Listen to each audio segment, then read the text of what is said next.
Hey everyone, and welcome to my channel, Moxie DIY in Java. My name is Michelle.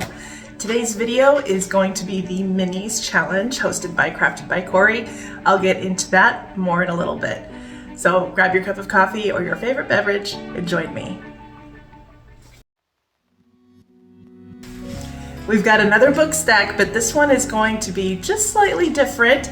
It's going to be I Love You Multiple Ways. So check it out.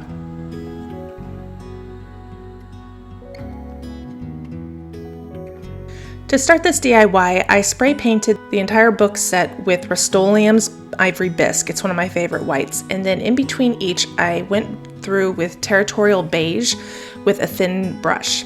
Now to create the look of pages, I'm going to use a flat edge and a pencil, and that's it.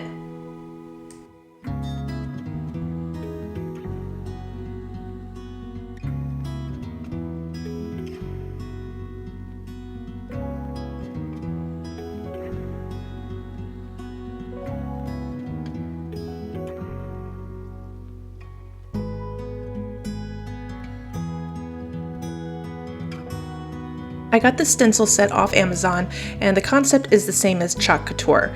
So I'm just going to place it on top, and the paints I'm going to be using are those from Hippie Crafter, and they worked out fantastic for this. They were the right consistency, and because they're highly pigmented, you don't really need a whole lot of them. And I will list the colors that I used down below in the description box.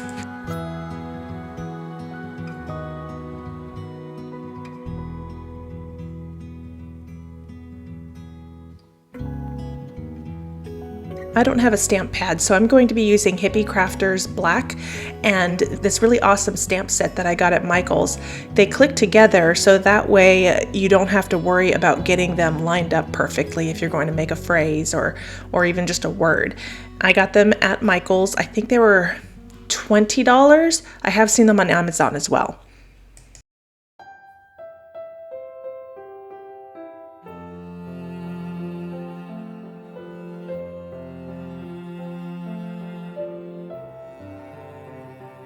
Because I have not used all of the letters yet, I'm going to file very gently over the rubber stamp just so that way it doesn't slip when I'm stamping it.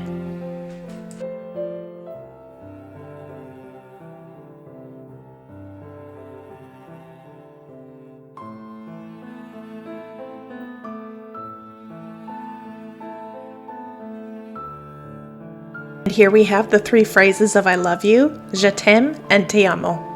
Now to add the ribbon. I'm not a fan of the ribbon going underneath the book stack simply because it ends up making the book stack sit kind of wonky. So I'm going to glue it just before it and then cut it off so that way I don't have that excess underneath.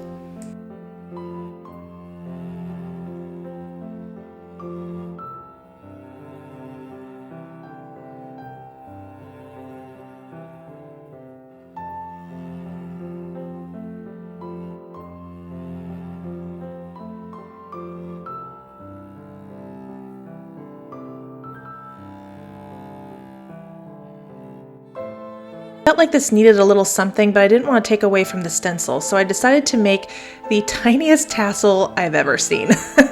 So I'm just using string. It's just plain old cotton string, tying it into a loop like normal, and I'm going to use some of the coordinating ribbon to go around it, and then I will show you how to make a disappearing knot.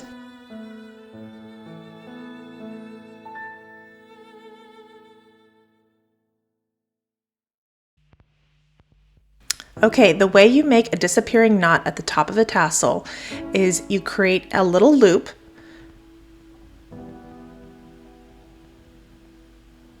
just like this, and then you're going to wrap the rest of your string around the base of that loop and the very top of your tassel as many times as you want. And then when you get to the point where you feel like you're done, you're going to place the working end of the string through that loop, and then you're going to pull the loop's end string down, and that will create a knot that will go underneath the wrapped part of the string.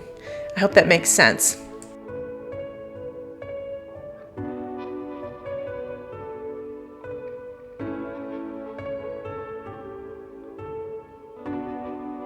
It's been a while since I've made a tassel, so I've made the rookie mistake of forgetting my tie-on string. So I'm going to insert that, and then I'm going to use the excess of that to create a little bit of beaded garland, I guess. And I got the beads that I'm going to use from Amazon. I'll see if I can link them down below.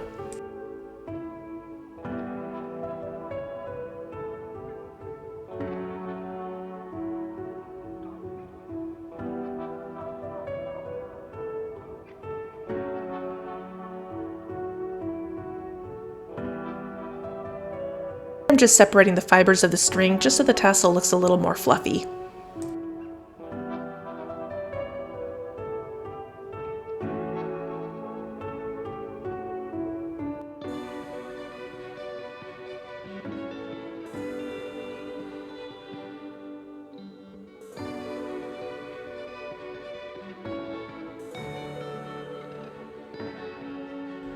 So this DIY I have seen pretty much all over Pinterest and Instagram.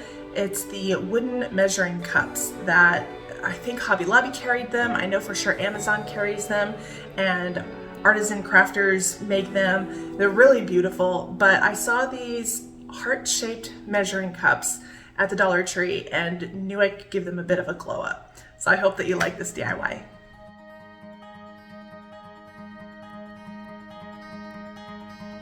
To start this DIY, I trimmed off the handles of all of the measuring cups and then sanded them into a more rounded shape. And I also sprayed them with, you guessed it, Rust-Oleum's Ivory Beige. And now what we're going to do is create the look of wood grain, and we're going to use Waverly's Antique Wax. Now, to create the look of wood grain, you want to make sure that you're always going in the same direction. So if you choose to, like I'm showing here, I'm going side to side, I need to keep going side to side for the rest of the project. If I decide to go up and down, then I need to make sure that I keep going up and down for the rest of the project, and that will make it look like a more convincing wood grain. Now here inside, I'm just following the shape of the heart, and then at the very center, I'm going to make a little circle. I always start with an almost dry brush with this, and then I add more if I feel like it needs it.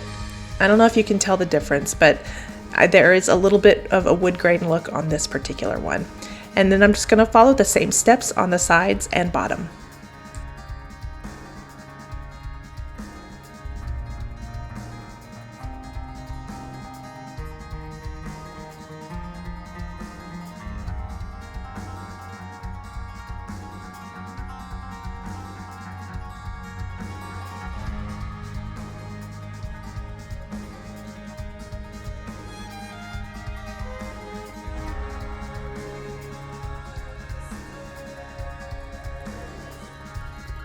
Then I'll just continue the process on the others. My video, along with a lot of others, are part of the Crafted by Corey's Minis challenge. And I love this challenge because the whole point of it is to make things that would be small enough to fit on a tiered tray or in a small space. So I hope that you like what I've made, and be sure to check out the playlist and make sure to give Crafted by Corey and the other DIYers some love. Now this DIY has a bit of a Parisian feel to it. I saw these ornaments at Walmart at the after Christmas sale, and they originally said North Pole mail or something like that. And I knew that these could easily be changed into anything and everything. So I hope that you like how this turned out. This is probably one of my favorites.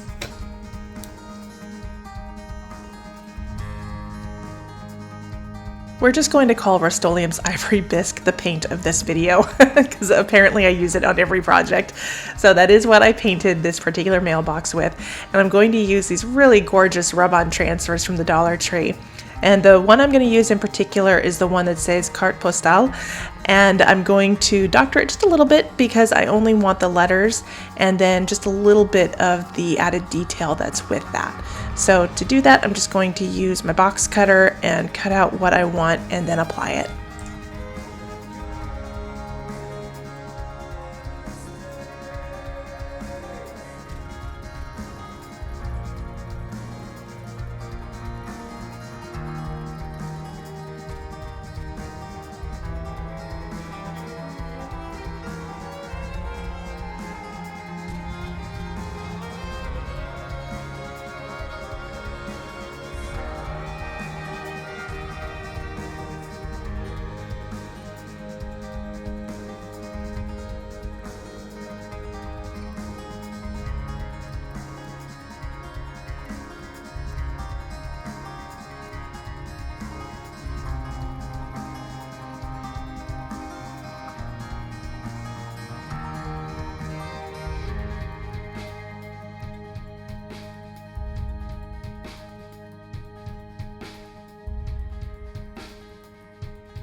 To create the look of patina or rust, we're going to use Burnt Umber by Hippie Crafter.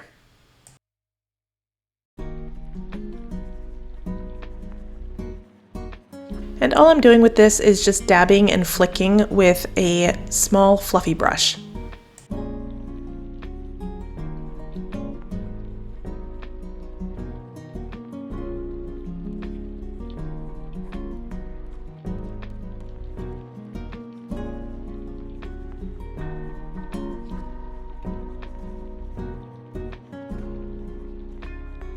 This cement heart at the Dollar Tree has been around for years, and I've said it before, I'm not very good with intricate, small details with painting, so I always passed it by.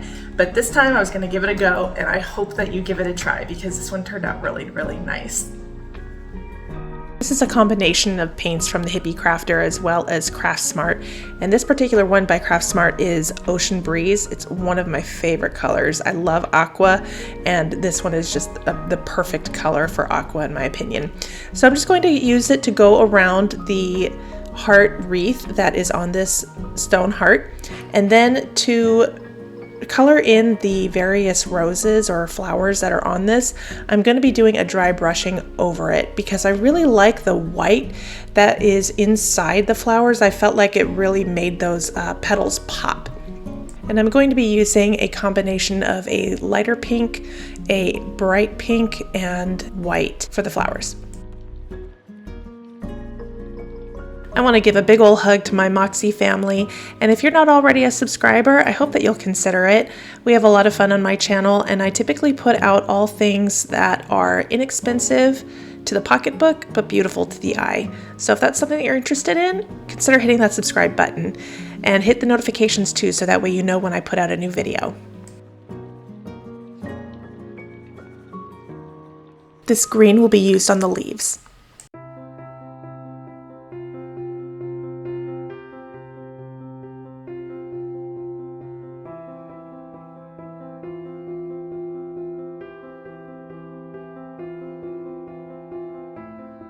Once the paint has dried, I'm going to seal it with a clear spray paint.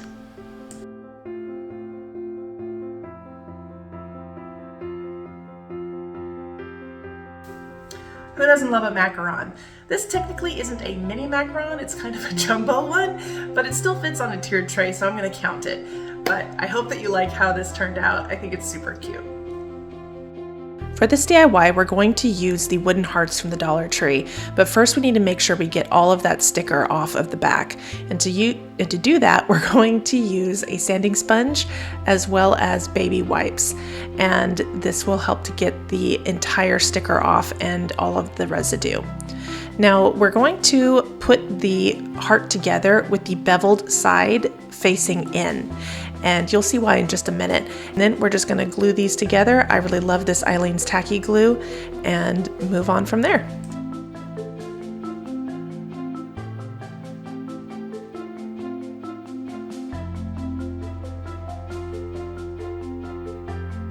Here I'm just making sure that all of my edges and lines are meeting up, and then we're going to let that dry and then paint it.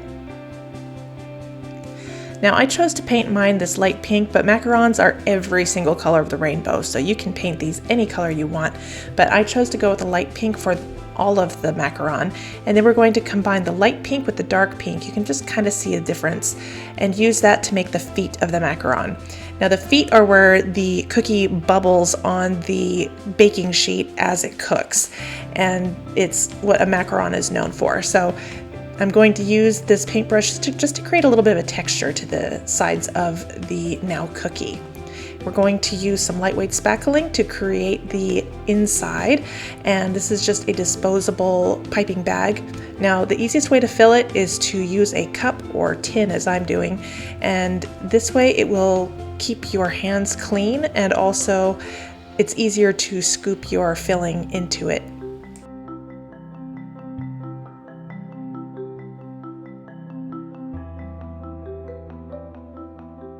I chose not to use a piping tip here, so I'm just going to cut off just a little bit of the tip, maybe 1/4 of an inch, and we're going to use that with the spackling.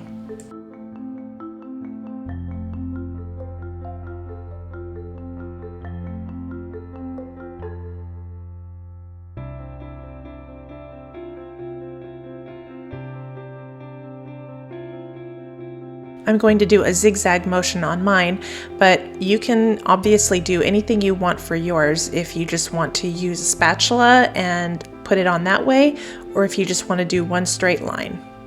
You do you.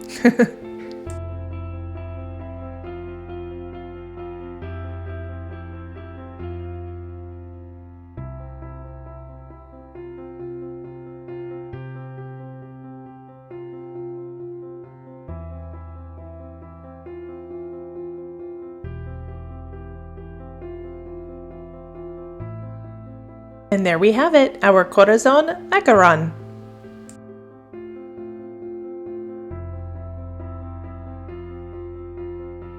I would love to know if you have a favorite of these. Comment down below with which one's yours.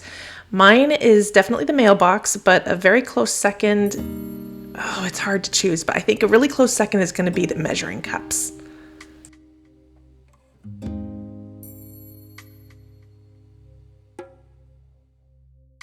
Thank you so much for spending your time with me. I hope that you enjoyed yourself as much as I did, and until I see you in the next video, take care.